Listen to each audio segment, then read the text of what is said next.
Hi, this is Brandon from Watches on You. Today we're taking a look at the Rolex Datejust reference 16233. And this one in particular is on sale here at JB Hudson Jewelers in Minneapolis, Minnesota, pre-owned for $4,400.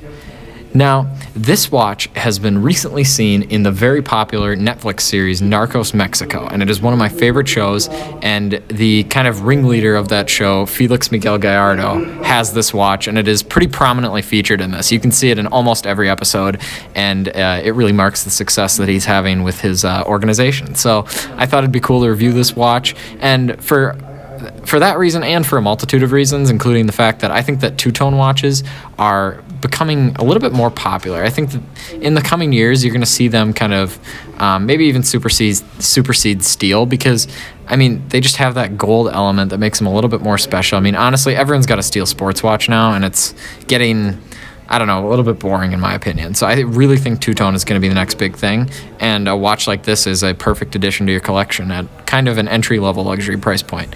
So I'll move on to this particular piece. So as I said, this is the reference 16233. It's a 36 millimeter case, and as you see, there are some major differences between this watch and the modern version.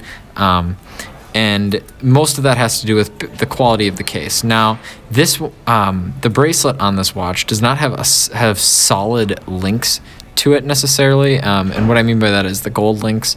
They kind of are pressed metal around the actual pins in the bracelet, and it marks the watch with a little bit lower of quality. Rolex in recent years, their quality has dramatically improved, and by recent years I mean just with the modern Datejust 2, and you see that in the clasp as well. So this has the standard kind of pressed metal clasp. That's because this watch is from 1987, so that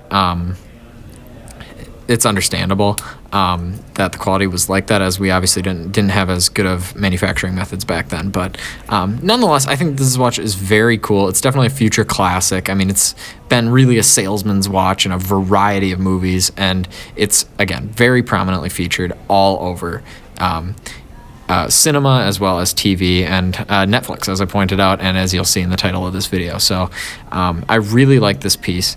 I'll try it on for a wrist shot now. And the one thing is, this watch might look a little bit small on a modern wrist at 36 millimeters, but if you have a medium wrist like me at about 6.5 inches in diameter, or in circumference, sorry, it should look fine.